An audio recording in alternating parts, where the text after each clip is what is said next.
Troisième et dernière partie. Hannah Arendt, Les origines du totalitarisme, tome 3, le système totalitaire. Le pouvoir réside exclusivement dans la force produite par l'organisation. Staline ne voyait dans chaque institution qu'une courroie de transmission reliant le parti au peuple. Il croyait sincèrement que le trésor le plus précieux de l'Union soviétique étaient les cadres du parti, c'est-à-dire la police, et non la richesse du sol ou la capacité de production de la main-d'œuvre.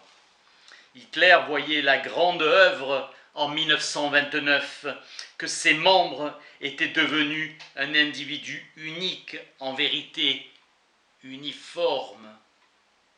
Hitler sacrifia toute l'Allemagne à l'encadrement SS et il prit conscience de la défaite, non pas quand les villes et la puissance industrielle furent détruites, mais lorsqu'il ne pouvait plus compter sur les troupes SS.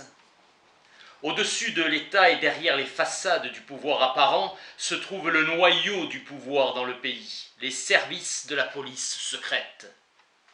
Le dirigeant totalitaire oriente sa politique en fonction d'une hypothétique gouvernement du monde et traite les victimes de son agression en tant que rebelles, coupables de haute trahison. Le mouvement possède une police secrète et un service d'espionnage. Tous les despotismes s'appuient lourdement sur les services secrets et se sentent menacés par leur propre peuple plus que les étrangers. Pour celui qui vient à nourrir des pensées dangereuses, un voisin devient un ennemi, pire que la police. Une fois l'extermination des ennemis réels achevée et la chasse aux ennemis objectifs ouverte, alors seulement la terreur devient la substance réelle des régimes autoritaires.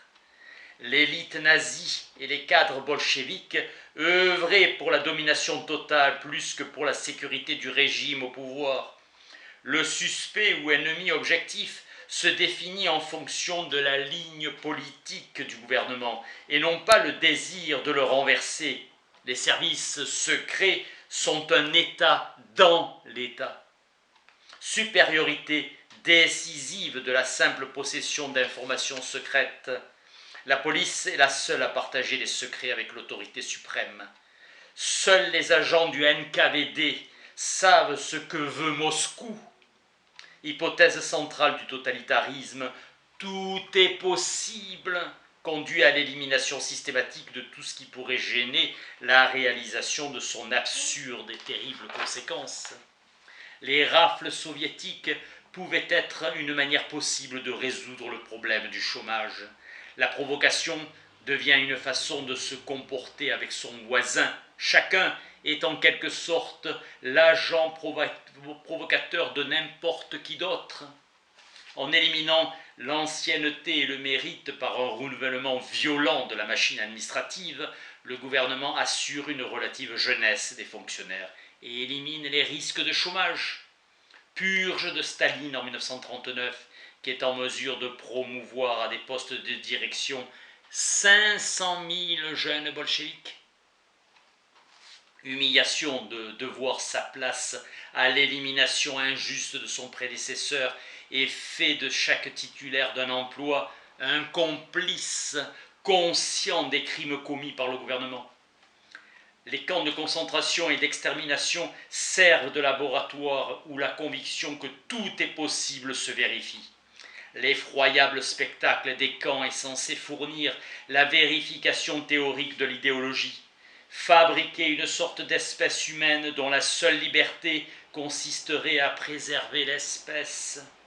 Les camps exterminent et dégradent les êtres humains et servent aux expériences. Le chien de Pavlov qui était dressé à manger, non quand il avait faim, mais quand une sonnette retentissait, était un animal dénaturé. Nombreux sont les récits des survivants qui échappent à l'entendement, c'est-à-dire des souffrances qui transforment les hommes en animaux résignés. Tout homme qui en parle est tenu pour suspect sur sa bonne foi, comme s'il avait pris un cauchemar pour la réalité. Les nazis ont toujours su que les hommes déterminés à commettre des crimes trouveront commode de les organiser à l'échelle la plus vaste et la plus invraisemblable, rendant inadéquats et absurdes tous les châtiments dont dispose le système juridique. L'immensité même des crimes donne aux meurtriers, à grand renfort de mensonges, l'assurance d'être crus plus volontiers que les victimes qui disent la vérité. Hitler déclarait que pour réussir, un mensonge doit être énorme. Proclamation des nazis selon lesquelles les juifs seraient exterminés comme des punaises, c'est-à-dire au moyen de gaz toxiques, n'empêchèrent personne de ne pas y croire. Radicalisme des mesures prises pour traiter les gens comme s'ils n'avaient jamais existé et pour les faire disparaître. La véritable horreur, c'est que les prisonniers des camps sont coupés du monde des vivants. La terreur impose l'oubli. David Rousset, dans Les jours de notre mort, a écrit le récit du temps qu'il a passé dans un camp de concentration allemand, état de vie et de mort vidés de leur sens, rendant permanent le processus de la mort. Apparition d'un mal radical, sans critères politiques, historiques ou moraux, horreur de la vie dans les camps de concentration. Aucun récit ne peut en rendre compte pleinement. Le camp n'a pas été établi en vue d'une productivité possible. L'unique fonction économique consiste à financer leur propre appareil de surveillance.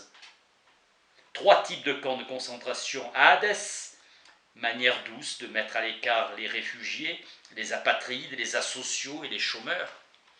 Le purgatoire, des camps de travail soviétiques, et l'enfer, réalisé à la perfection par les nazis. Là, l'ensemble de la vie fut minutieusement organisé en vue des plus grands tourments possibles. Dans tous les cas, les masses humaines sont enfermées et traitées comme si elles n'existaient plus. Atmosphère de folie et d'irréalité.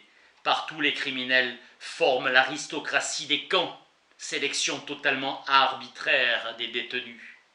L'arrestation arbitraire des personnes innocentes détruit la validité du libre consentement.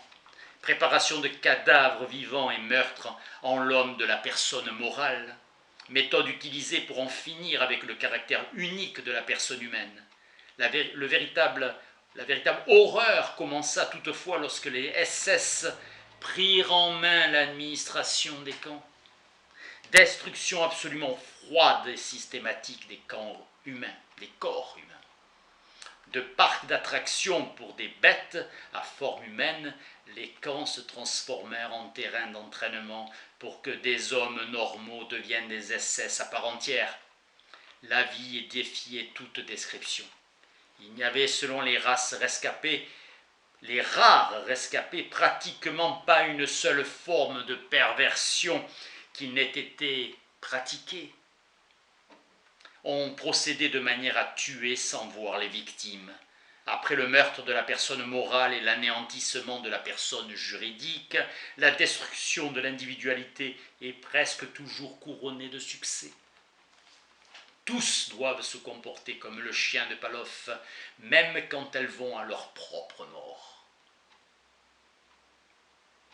Tel est le véritable triomphe du système.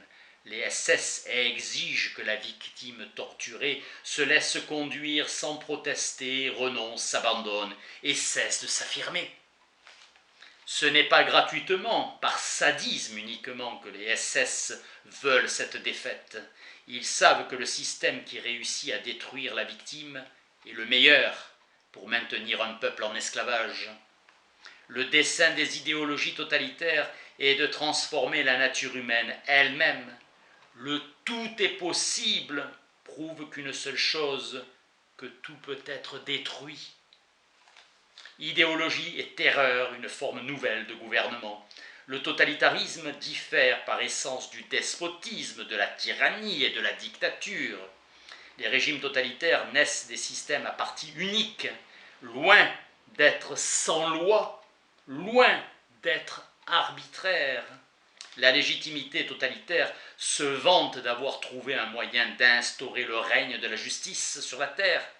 À quoi la légalité du droit positif ne pourrait jamais parvenir.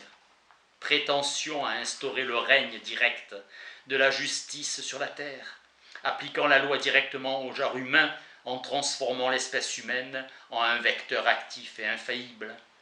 La terreur comme réalisation d'une loi du mouvement dont la fin ultime est la fabrication du genre humain.